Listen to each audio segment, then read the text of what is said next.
केशवपुर गांव का रहने वाला कमलेश बहुत ही गरीब किसान था।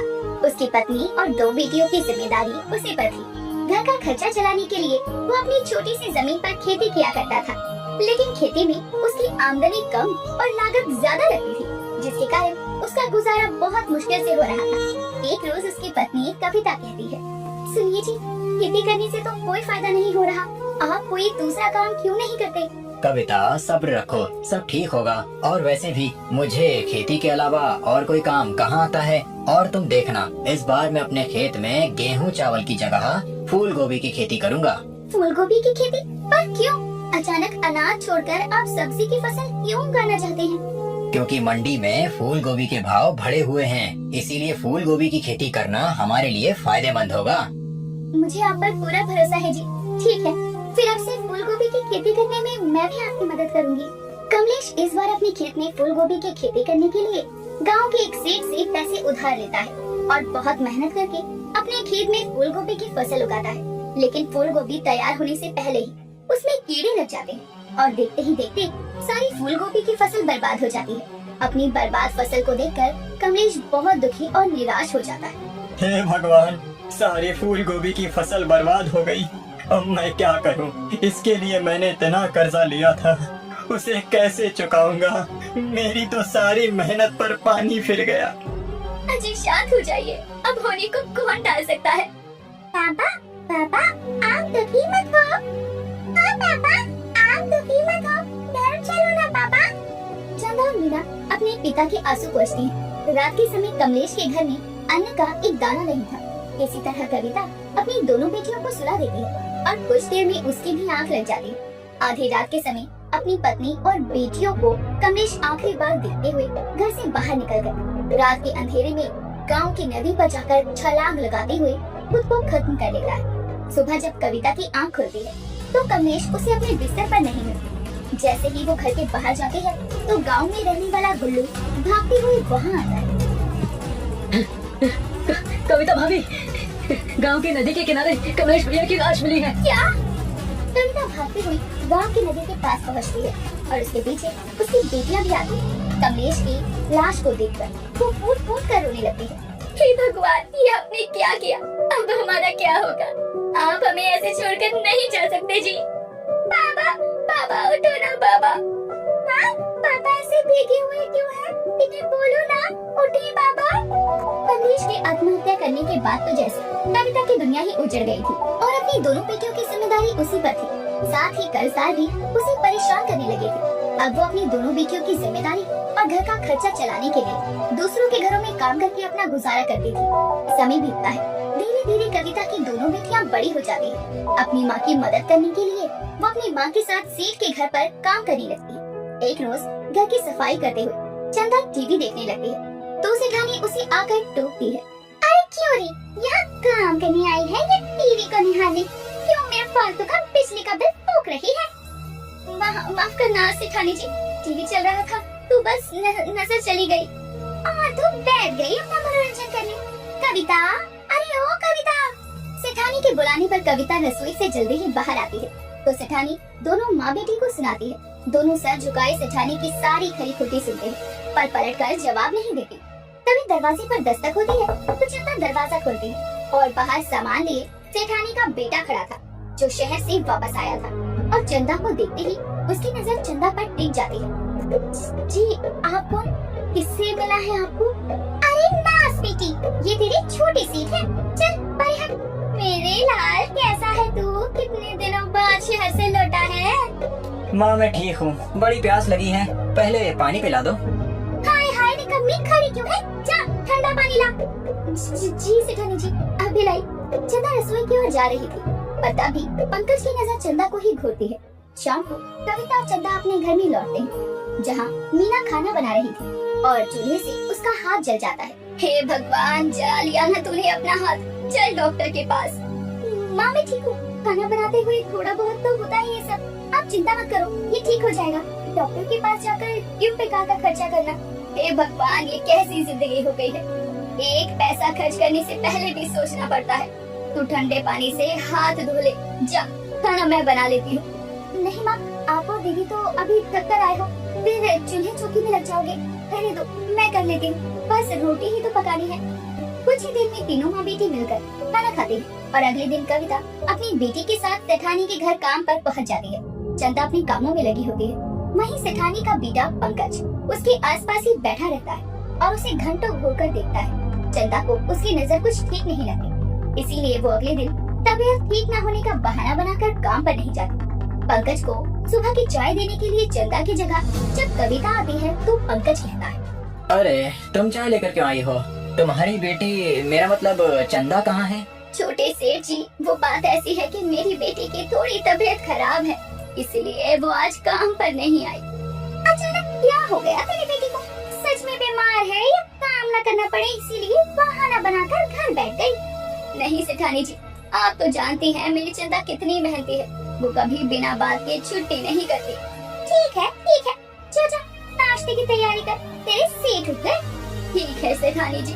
अगले दिन ना चाहते हुए भी चंदा को काम पर जाना पड़ता है, क्योंकि अगर वो काम पर नहीं जाती तो उसकी छोटी बहन को उसकी माँ के साथ जाना पड़ता, और वो नहीं चाहती थी कि उसके रहते हुए उसकी छोटी बहन काम करे। वो सेठानी के कमरे में सफाई कर रही होती है, पर तभी पंकज आकर उसका हाथ पकड़ लेता है। ये आप क्या कर रहे हैं? छोड़िए मेरा हाथ। अरे घबरा क्यों रही हो? मैंने तो बस तुम्हारा हाथ पकड़ा है, और दूर क्यों जा रही हो? मेरे करीब तो आओ। चंदा घबराई हुई थी, तभी पंकज उसके और करीब आकर जबरदस्ती करने लगता है, तो चंदा उसे धक्का दे देती है, जिससे कि वो टेबल से टकरा जाता है और टेबल पर रखा फूलदान जमीन पर गिरकर गिर जाता है, जिसकी आवाज सुनकर वहाँ सेठानी और कविता आ जाती है। तो चंदा रोते हुए कविता के गले लग जाती है। क्या हुआ चंदा, तू रो क्यों रही है? हे भगवान, इतना महंगा फूलदान तोड़ दिया, नास पीटी। बेटा तू तो ठीक है ना? तुझे कहीं लगी तो नहीं? नहीं माँ, मैं तो ठीक हूँ। वो तो सेठानी जी, आपके बेटे ने मेरे साथ जबरदस्ती करने की कोशिश की। माँ, मैं सच कह रही हूँ। ए लड़की, क्या बकवास कर रही है तू?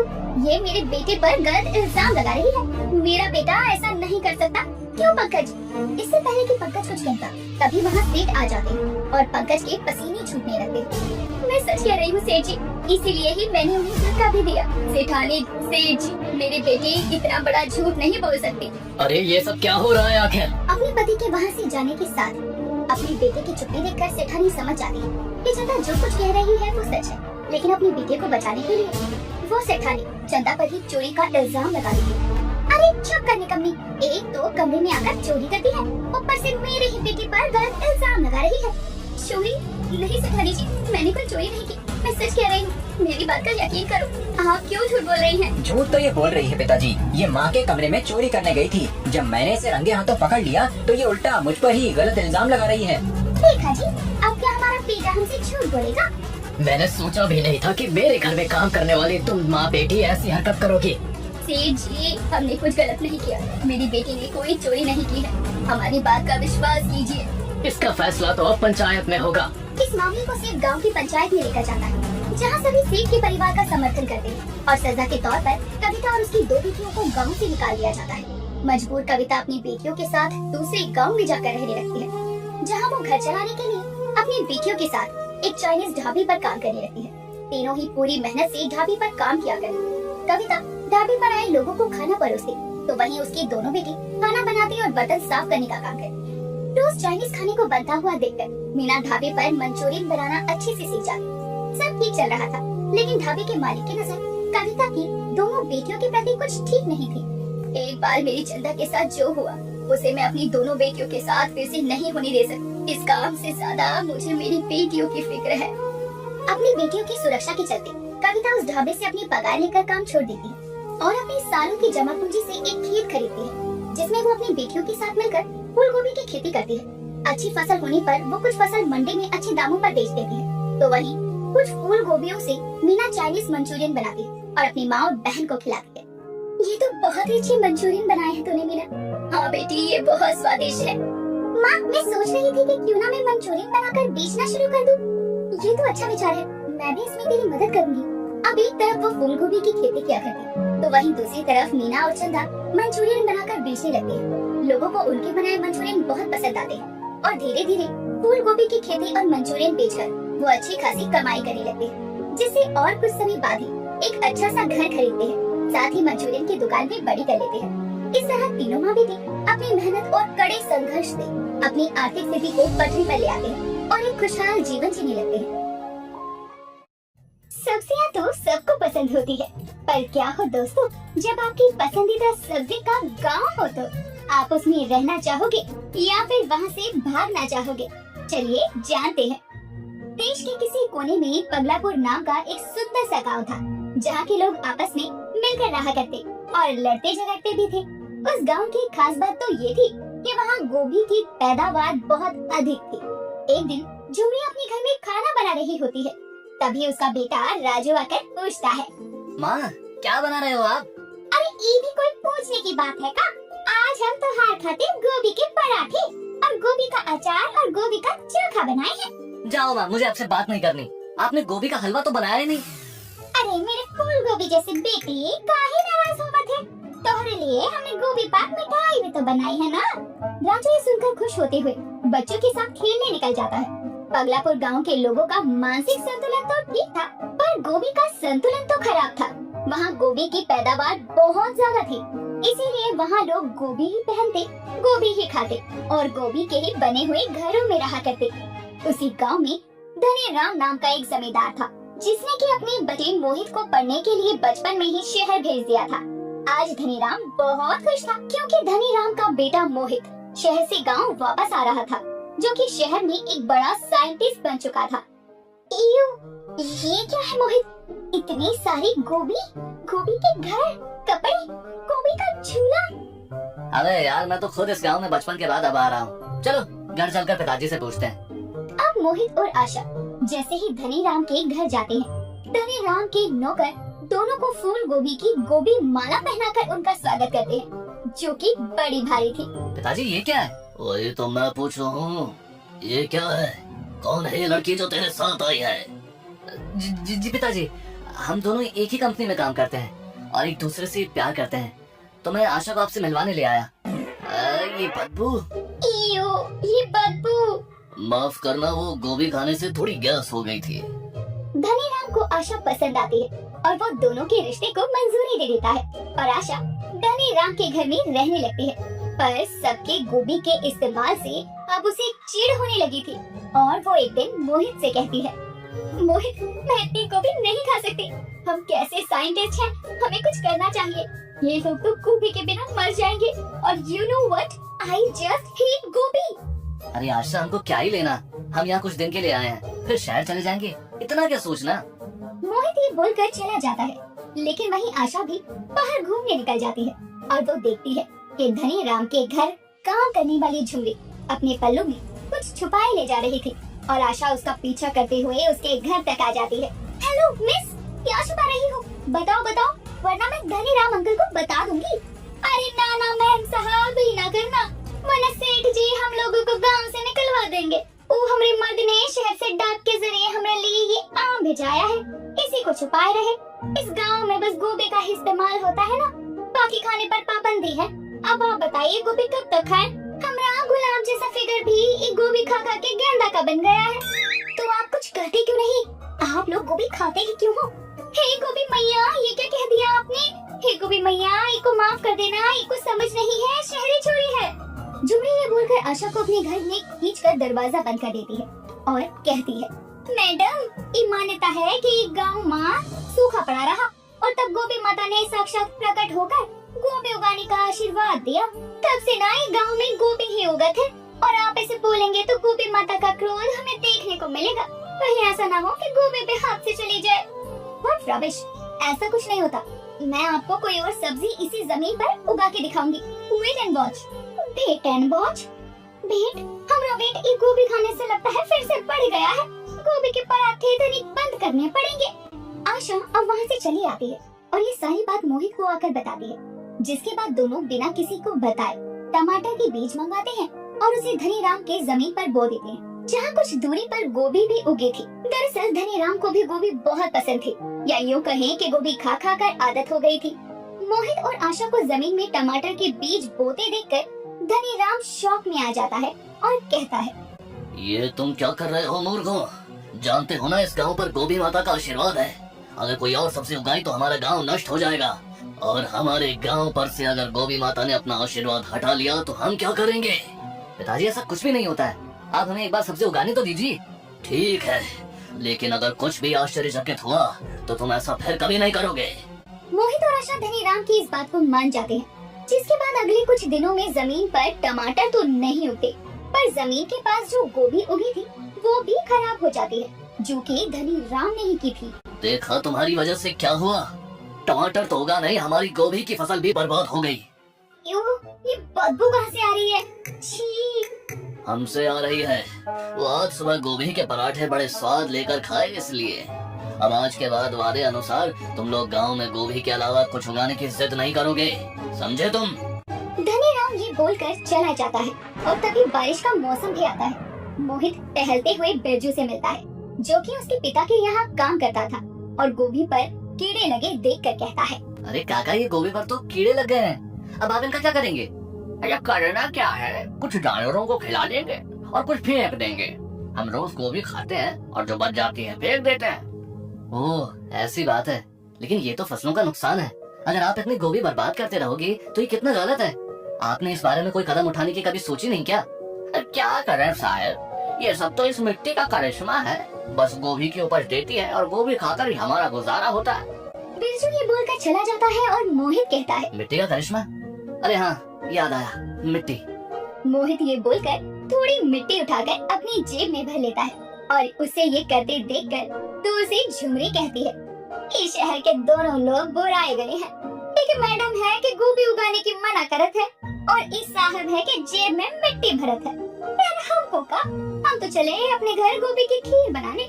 मोहित शहर में अपने गांव की मिट्टी को जांच के लिए भेज देता है, और जब उसका परिणाम आता है तो खुशी से आशा को आकर बताता है, आशा देखो, मैंने हमारी पगलापुर गांव की मिट्टी को जांच के लिए भेजा था और वहाँ से ये खबर आई है।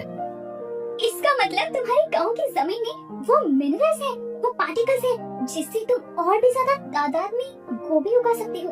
हे भगवान, इसका मतलब अब तुम्हारे गांव वाले और भी गोभी खाएंगे। हे भगवान, मुझे तो डर लग रहा है, अगर हमारी शादी के बाद हमारे मुन्ना मुन्नी की जगह पत्ता गोभी और फूल गोभी हुए तो। क्या आशा कुछ भी सोचती हो? इसका मतलब ये है कि हमारे गांव में कोई गोभी माता नहीं है, बल्कि हमारी जमीन में वो खनिज है, जिसकी वजह से हमारे यहाँ गोभी की तादाद बहुत अच्छी है। अब हमें पूरे गांव वालों को इस बात का एहसास कराना होगा कि गांव वाले सिर्फ गोभी पर निर्भर रहकर अपना जीवन नहीं बिता सकते।